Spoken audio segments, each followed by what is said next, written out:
하나님께서 주일 오전 여러분들에게 주시는 말씀은 누가복음 9장 37절부터 43절까지의 말씀입니다. 누가복음 9장 37절부터 43절까지의 말씀입니다.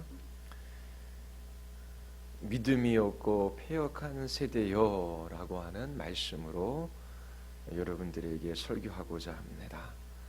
누가복음 9장 37절부터 43절까지 말씀입니다. 주님의 말씀을 듣고 아멘으로 화답하시기를 바랍니다.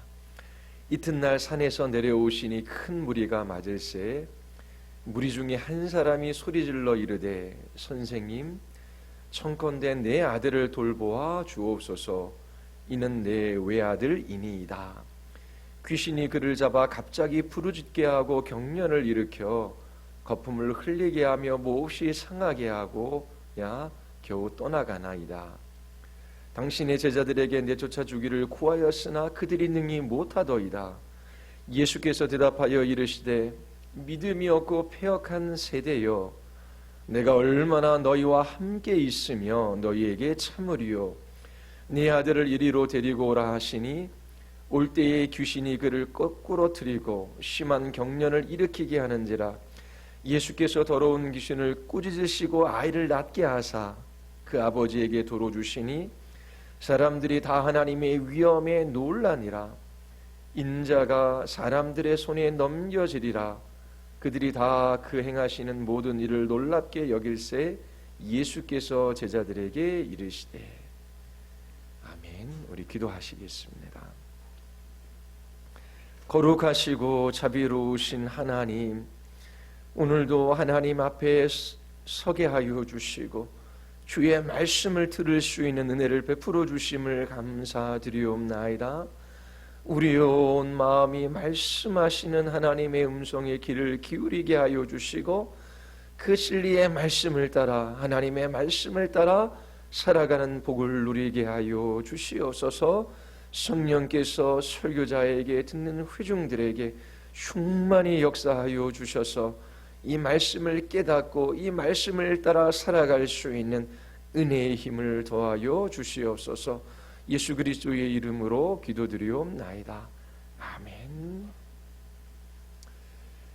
기독교와 관련된 중요한 단어 하나를 꼽으라면 그 단어는 믿음일 것입니다. 그리스도인들은 믿음의 사람들이지요. 그러나 교회에 다니는 사람들 모두 이 믿음에 대하여 정확하게 이해하고 있는 것은 아닙니다. 믿음이란 무엇일까요? 우리가 믿음의 사람들이다 라고 할 때에 그 의미가 무엇일까요? 나는 하나님을 믿습니다 라고 말해요. 그때 하나님을 믿는다 라고 하는 그 의미가 무엇일까요? 믿음에 대한 성경적 정의는 하나님이 말씀하신 것을 신뢰하는 것입니다. 하나님께서 말씀하시는 것을 믿는 것이지요. 왜냐하면 그것이 하나님의 말씀이기 때문입니다. 하나님께서 그것을 말씀하셨기 때문에 믿는 것이에요. 이것이 믿음입니다. 믿음의 요점은 여러분의 삶의 기반을 하나님의 말씀에 두는 것입니다. 이런 의미에 있어 우리는 믿음의 사람들이에요. 우리는 하나님이 말씀하신 것이 참되다라고 하는 것을 믿습니다. 이것이 믿음의 본질입니다. 우리는 계시된 하나님의 말씀을 믿어요. 질병에 걸린 한 사람이 있습니다. 그가 이렇게 말해요. 나는 하나님께서 이 질병을 고쳐주실 것을 믿습니다. 건강해질 것이라고 믿어요. 그러나 이것은 성경이 말하는 믿음이 아니에요. 왜냐하면 하나님의 뜻과 목적과 계획이 무엇인지 모르기 때문입니다. 하나님께서 반드시 이 질병을 고쳐주신다, 그렇게 말씀해 주시지 않았기 때문에 그래요. 사도 바울에게 질병이 있었습니다. 처음에는 그 질병 낫기를 위하여 간절히 3번씩이나 기도했지요. 그런데 하나님께서 뜻하신 바 그 목적은 그 질병을 치유해 주시는 것이 아니었어요. 질병을 끌어안고 살아가지만 하나님을 의심하거나 하나님께 불평하거나 하나님을 향한 원망을 쏟아놓는 것이 아니라 그 하나님의 은혜 베풀어 주심에 감사하며 그가 그 질병 가운데 믿음으로 살게 하셨어요. 바울이 믿음이 없어서 그 질병에서 고침을 받지 못한 것이 아니지요. 하나님이 그 질병을 통하여 계획하신 바 그 목적이 따로 있었습니다. 마찬가지로 한 사람이 질병에 걸려요. 하나님, 제가 믿습니다. 믿는 사람에게 능치 못할 일이 없습니다. 이 질병을 고쳐주실 것을 확신합니다. 이것을 성경에서 말하는 믿음이라고 말할 수가 없는 거예요.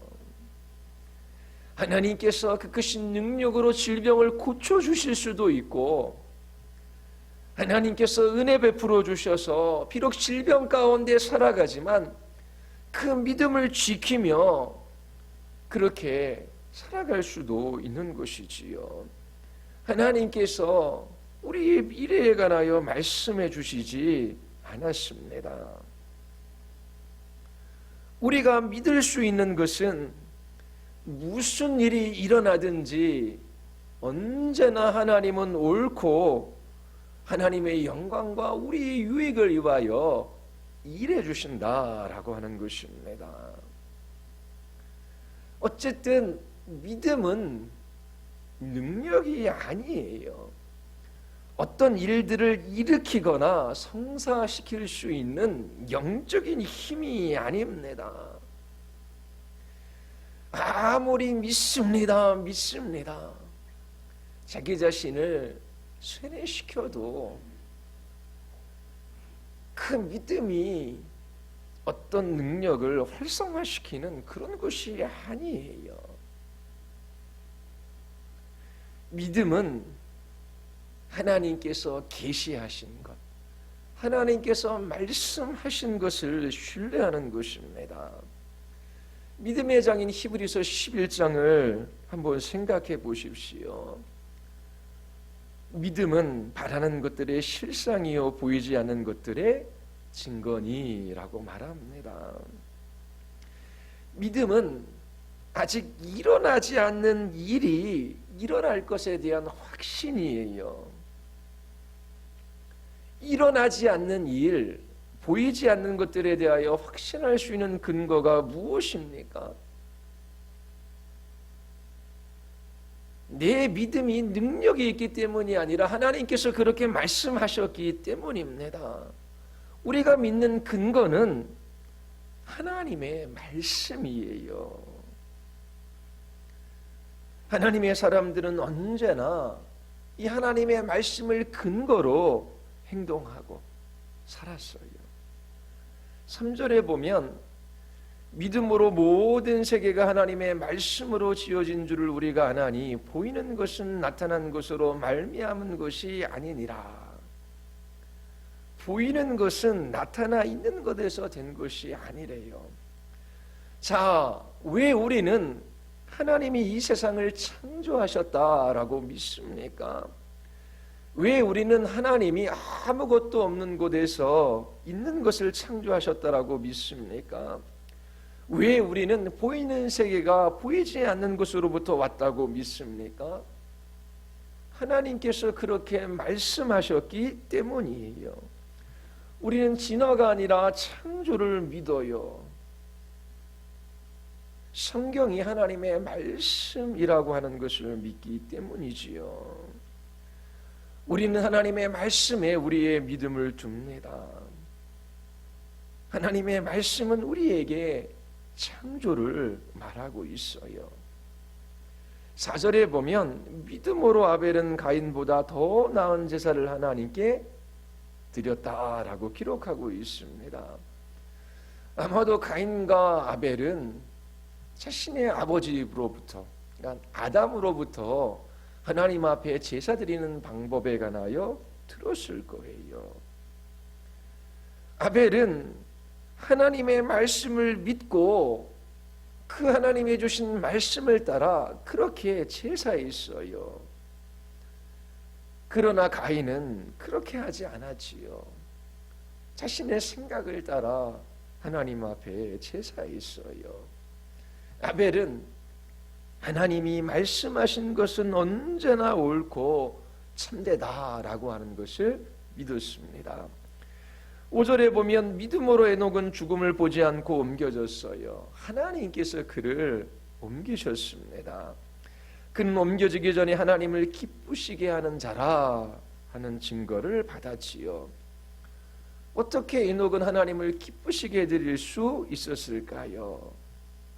그는 하나님께서 말씀하시는 것을 따라 살았어요. 예수님 또한 하나님을 기쁘시게 해드렸지요. 하나님 아버지께서 이는 내 사랑하는 아들 나의 기뻐하는 자라 말씀하셨어요. 예수님께서 아버지의 말씀에 순종하셨기 때문입니다. 에녹은 하나님의 말씀에 순종했어요. 하나님이 말씀하신 것을 따라 살았지요. 이것이 믿음으로 산다라고 하는 의미입니다. 6절에서 말하는 것처럼 믿음이 없이는 하나님을 기쁘시게 해드릴 수 없어요. 하나님의 말씀을 믿고 그분의 말씀에 반응하지 않으면 여러분들은 하나님을 기쁘시게 해드릴 수 없습니다.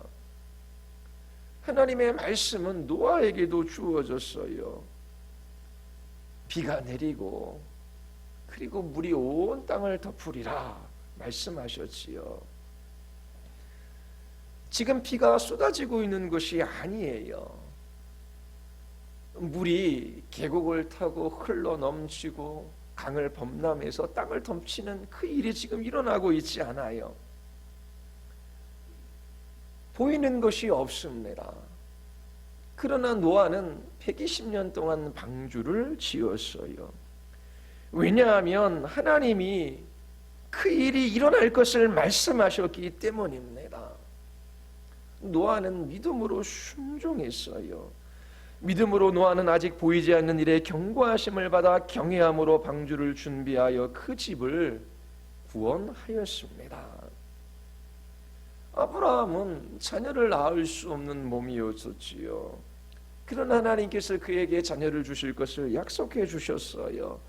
사라 또한 마찬가지였습니다. 아이를 낳을 수 있는 몸이 아니었어요. 그러나 하나님이 그녀에게 아들을 주실 것을 약속해 주셨어요. 사라는 그것을 믿었습니다. 신실하신 하나님께서 반드시 약속하신 것을 이루실 것을 확신했지요. 왜 그들 모두는 믿음으로 살았습니까? 하나님께서 그들에게 말씀하셨기 때문이에요. 히브리서 11장 36절에 보면 또 어떤 이들은 조롱과 채찍질 뿐만 아니라 결박과 옥에 갇히는 시련도 받았으며 돌로 치는 것과 톱으로 켜는 것과 시험과 칼로 죽임을 당하고 양과 염소의 가죽을 입고 유리하여 궁핍과 환난과 학대를 받았어요. 그러나 그들 모두는 믿음으로 살았습니다. 믿음은 먹구름이 낀 하늘과 같지 않아요. 불분명하고 흐릿한 것이 아닙니다. 믿음은 어떤 일을 일으킬 수 있는 능력이 아니에요. 하나님께서 그들에게 말씀하셨고 그들은 하나님을 믿었습니다. 이것이 믿음이에요. 하나님이 말씀하신 것은 언제나 참되요 하나님의 말씀이기 때문입니다. 그리스도인들은 믿음의 사람들입니다. 무엇보다 그들은 믿음으로 구원을 받았기 때문이지요. 구원은 믿음으로 받습니다. 우리는 예수 그리스도를 믿어요. 믿음은 도약이 아닙니다. 매우 합리적이에요. 우리의 이성은 생각할 수 있는 재료가 있어야 작동을 합니다. 아무것도 없는 것 속에서 이성이 작용하는 것이 아니지요. 보고 듣고 만지고 경험한 것을 자료 삼아 생각하고 판단하고 결정하고 행동해요. 그러나 이 이성이 언제나 합리적인 결론에 도달하는 것은 아닙니다. 그러나 믿음은 언제나 합리적이에요. 이 세상에서 일어난 모든 일들을 이 인간의 이성이 사고함으로 언제나 정당한 결론을 끌어낼 수 있는 것이 아니에요.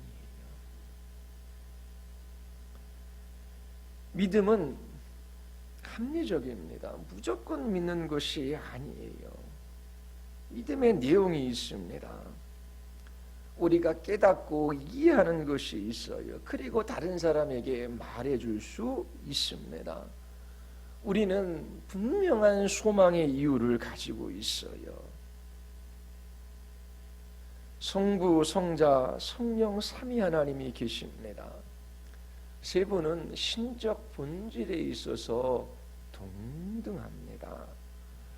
성부께서 성자를 이 세상에 보내셨어요. 성자 하나님은 마리아의 몸을 빌어 인성을 취하셨지요. 왜 인성을 취하셨습니까? 모든 사람이 죄를 범하여 하나님의 영광에 이를 수 없어요.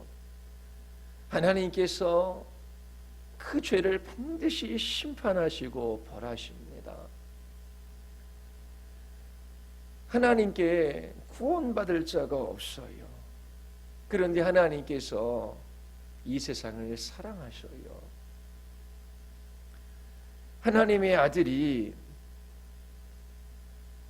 이 세상에 오셔서 죄인들을 대신하여 하나님의 말씀에 순종하시고 또 죄인들을 위하여 십자가에서 대신 죄값을 치러 주셨습니다. 성자께서 인성을 취하심으로 인간을 대표해서 하나님 앞에 그 죄값을 치러 주신 거예요. 죄 없으신 예수님이십니다. 인간이 인간을 위하여 대신 죽는다고 해서 그 죄가 용서되어질 수 있는 것이 아니에요. 하나님 앞에 우리가 아주 작은 죄를 지었을지라도 그 죄는 하나님 앞에 매우 크고 영원한 것입니다.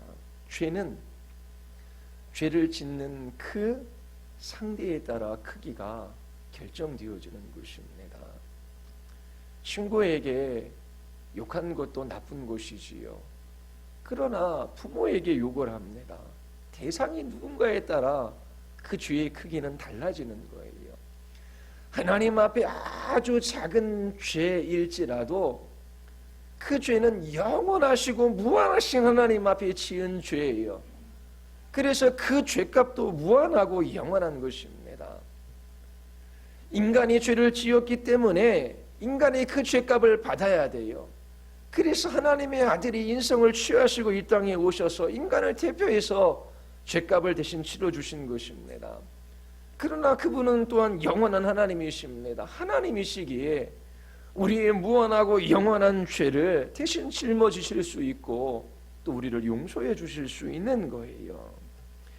이처럼 이 세상에 오신 하나님의 아들이신 예수님께서 우리의 죄값을 대신 치르시기 위하여 십자가에서 죽으시고 사흘 만에 부활하셨어요.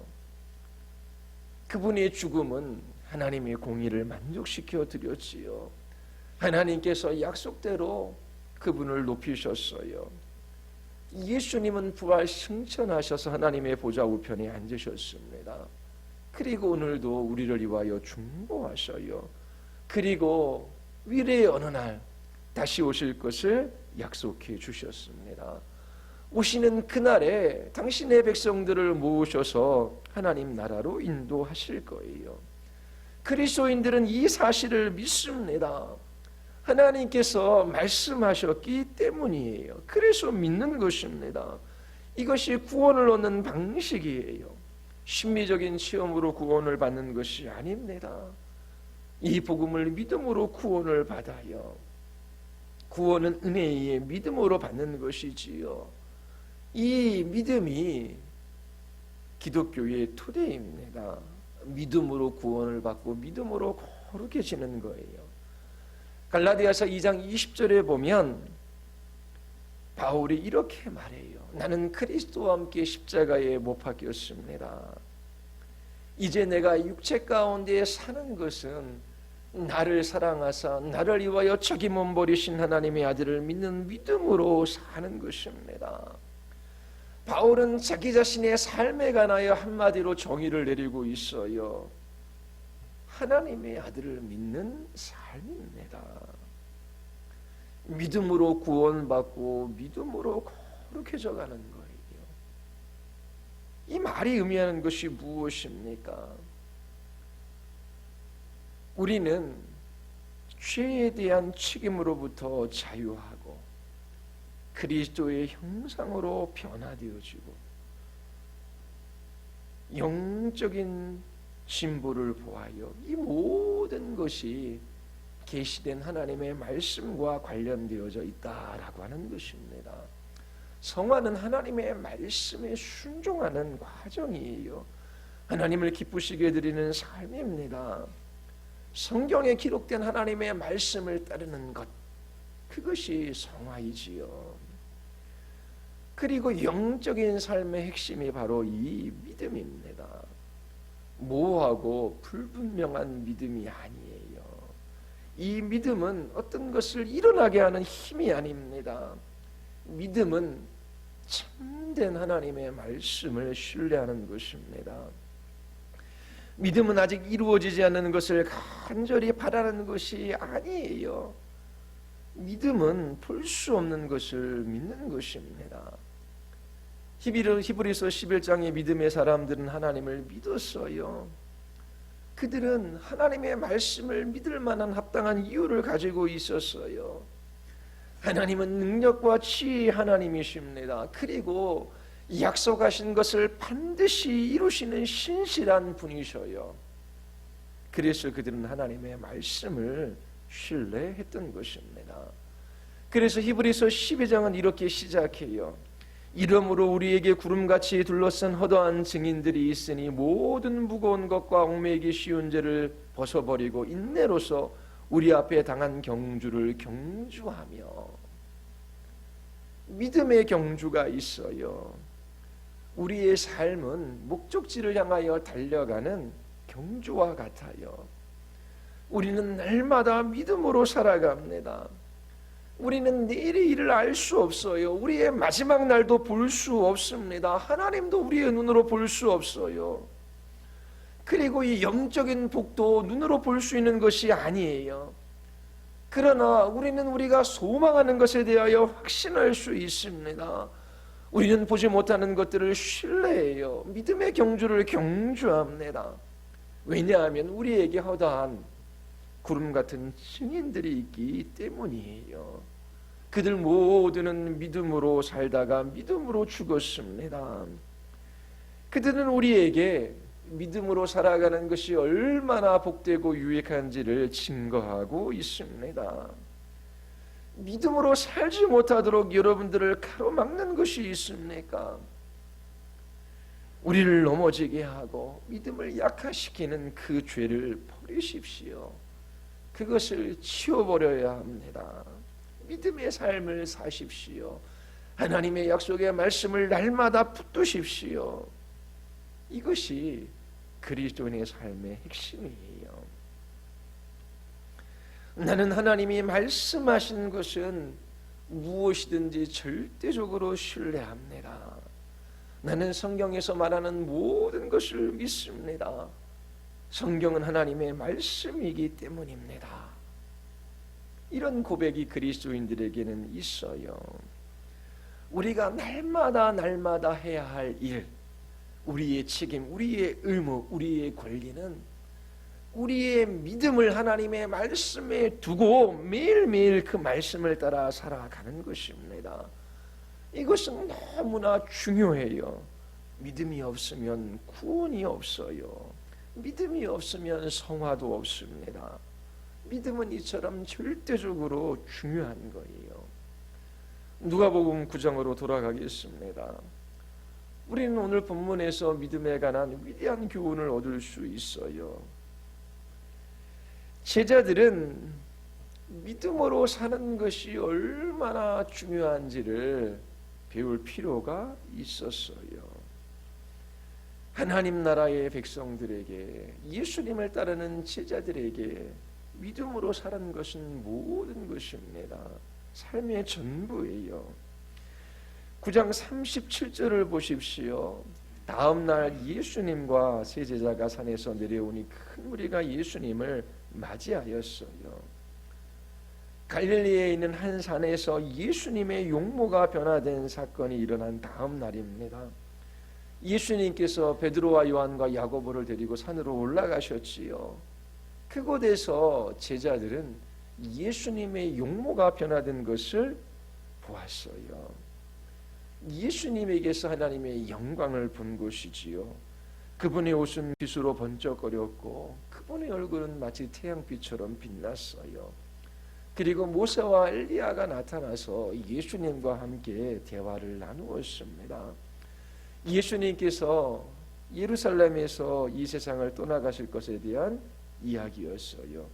그분의 죽음과 부활과 승천에 관한 것이지요. 그리고 제자들은 하나님 아버지의 음성을 들었습니다. 이는 내 아들이요 내가 택한 자다. 너희는 그의 말을 들으라. 그들은 영원한 하나님의 나라를 보았습니다. 그 누구도 볼 수 없는 것을 보았어요.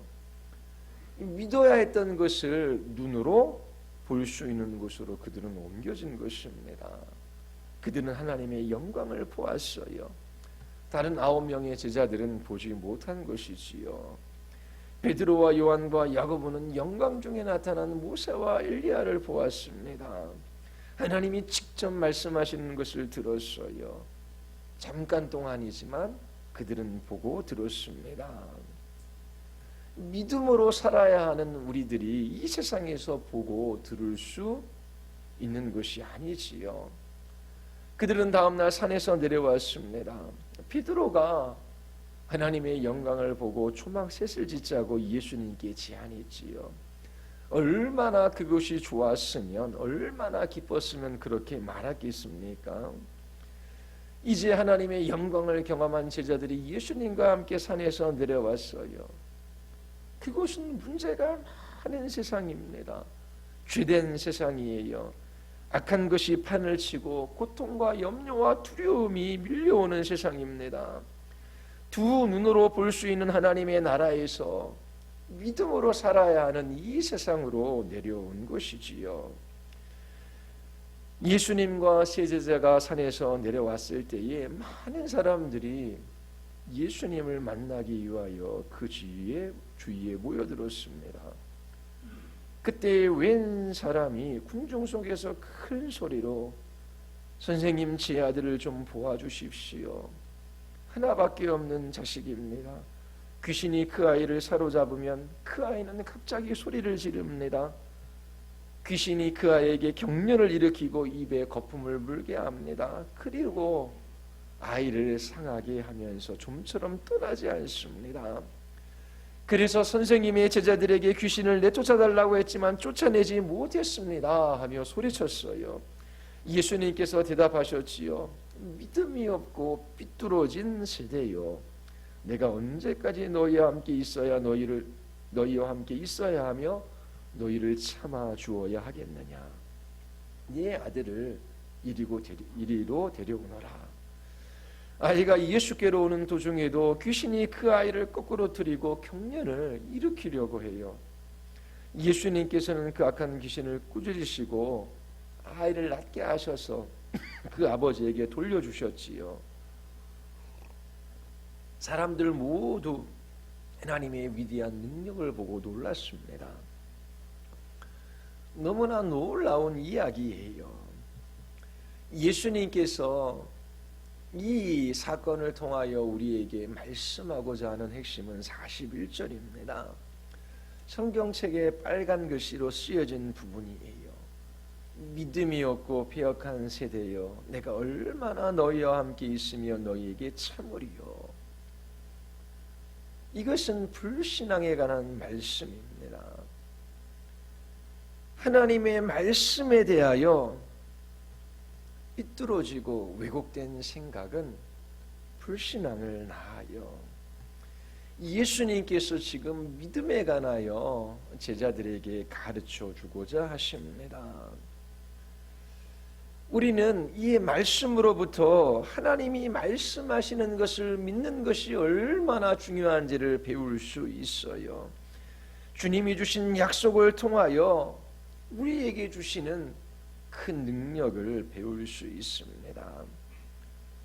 왜 이 아버지는 제자들에게 귀신을 내쫓아 달라고 요청했나요? 제자들에게 귀신을 내쫓을 수 있는 능력이 있었기 때문이지요.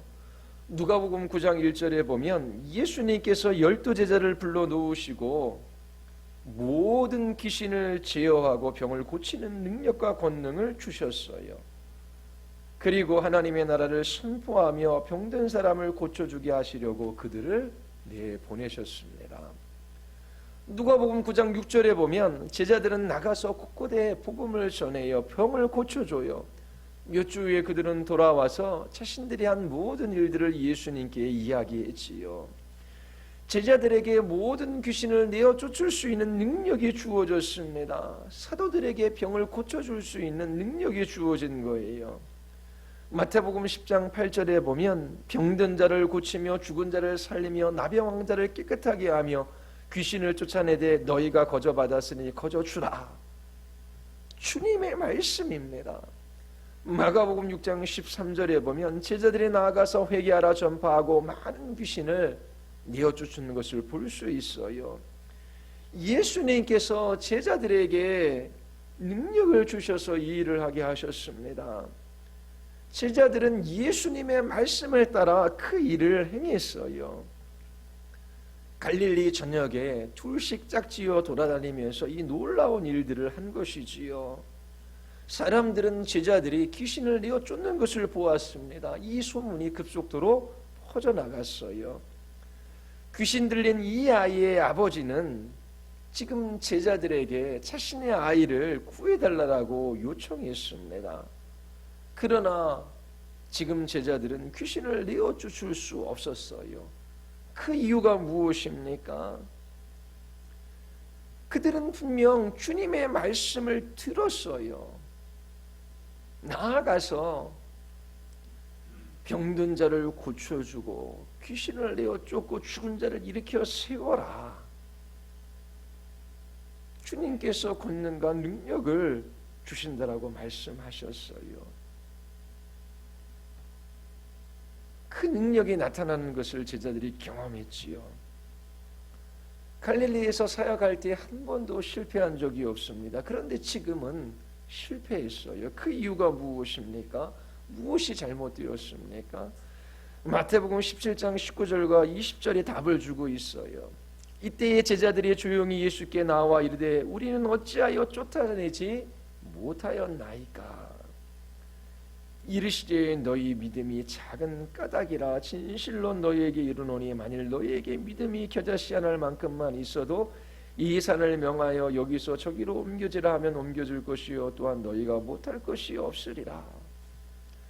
어렸을 때도 이 말씀이 궁금했어요.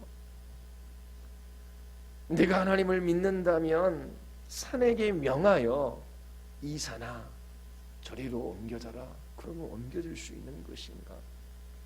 믿음을 내게 있는 능력으로 본 것이지요. 그러나 서두에서 말씀드린 것처럼 믿음은 그런 것이 아니에요.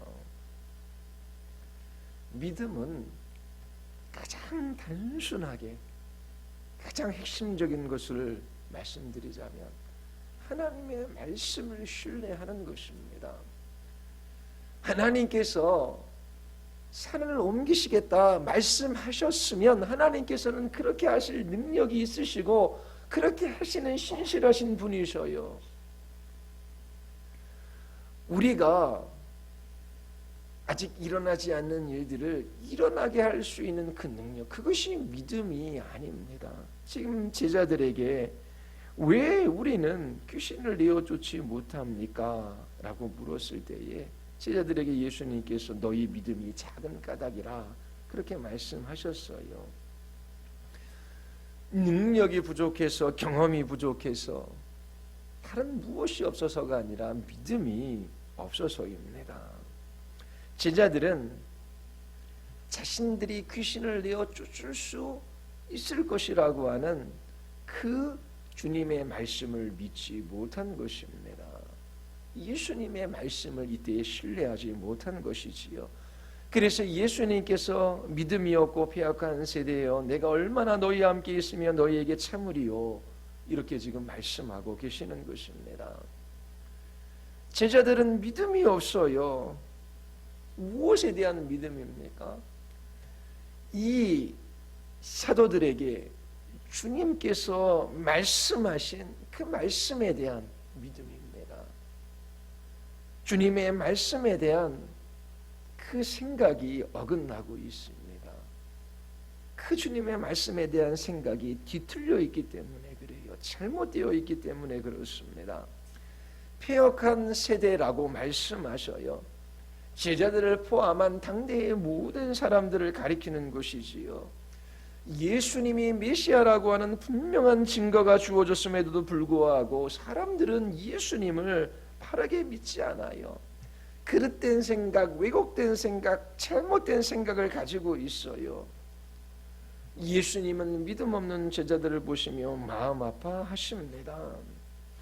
예수님이 얼마나 제자들의 믿음 없음에 대하여 말씀하셨습니까?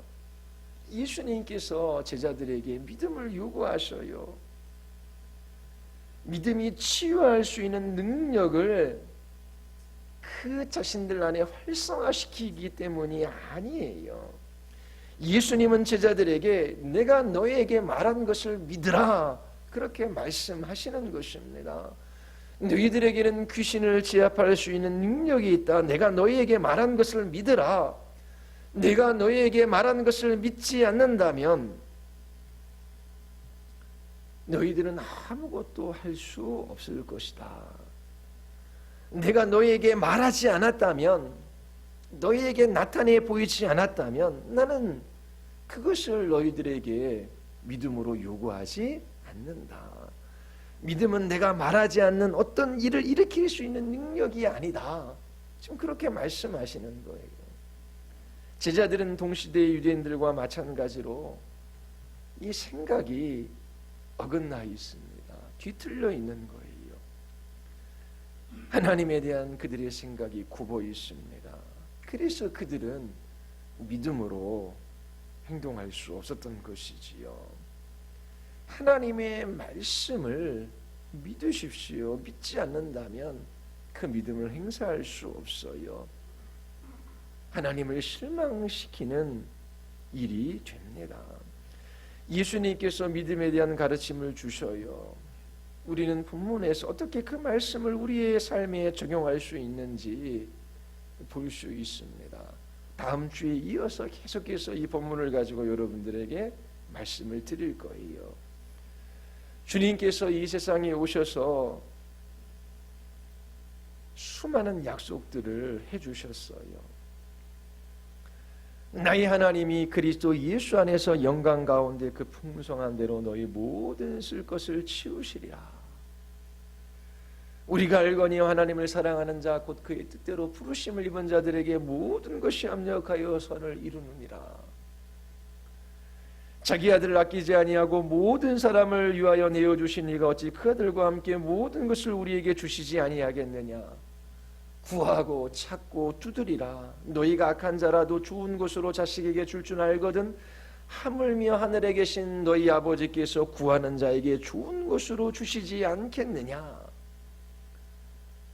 여러분들이 이 약속의 말씀을 믿지 않는다면 주님께서 이렇게 말씀하실 거예요. 내가 너희를 얼마나 참아주어야 하겠느냐.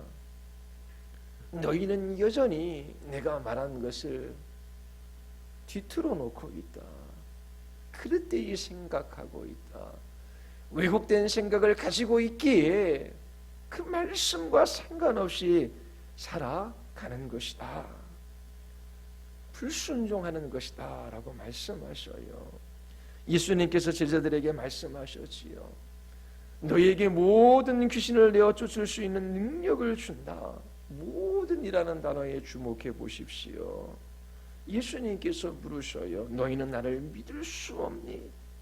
그렇다면 너희는 믿음으로 살아갈 수 없단다. 성경에서 하나님께서 말씀하신 것을 믿지 않으면 그리스도인의 삶을 살아갈 수 없어요. 믿음이 없으면 구원을 받을 수 없어요. 믿음이 없으면 거룩해질 수 없습니다.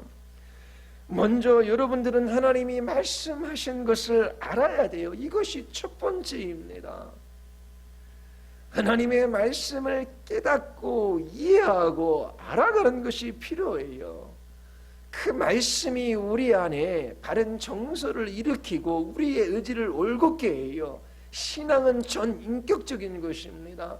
교회에 오면 마음이 편안해. 그리고 무엇인가 신비적인 것을 경험한 그것이 믿음의 전부가 아니에요.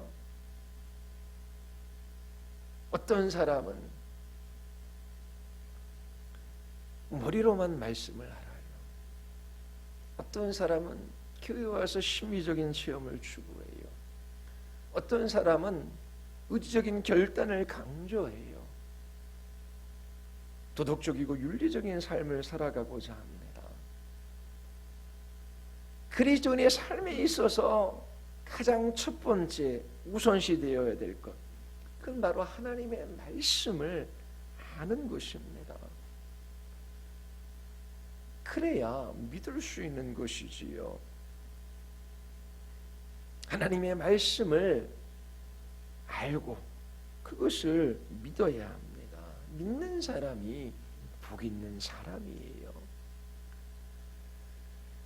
여러분들이 하나님의 말씀을 믿지 않는다면 하나님을 거짓말쟁이로 만드는 것이지요. 구하고 찾고 두드리라. 이 땅에 있는 악한 부모도 자식에게 가장 좋은 것을 주는데 하물며 하늘에 계신 너희 아버지께서 너희에게 구하는 자에게 좋은 것으로 주시지 않겠느냐. 그런데 구하고 찾고 두드리는 사람이 없어요. 하나님 앞에 하나님의 뜻을 구하고 그 하나님의 말씀이 이루어질 것을 확신하며 그 기도의 자리에서 하나님을 찬양하는 사람이 없어요. 그들의 생각이 삐뚤어지고 왜곡되고 잘못되어 있기 때문입니다. 그들은 생각이 잘못되었기 때문에 믿음으로 살아갈 수 없어요. 하나님께서 믿음 없는 사람들을 꾸짖으셔요.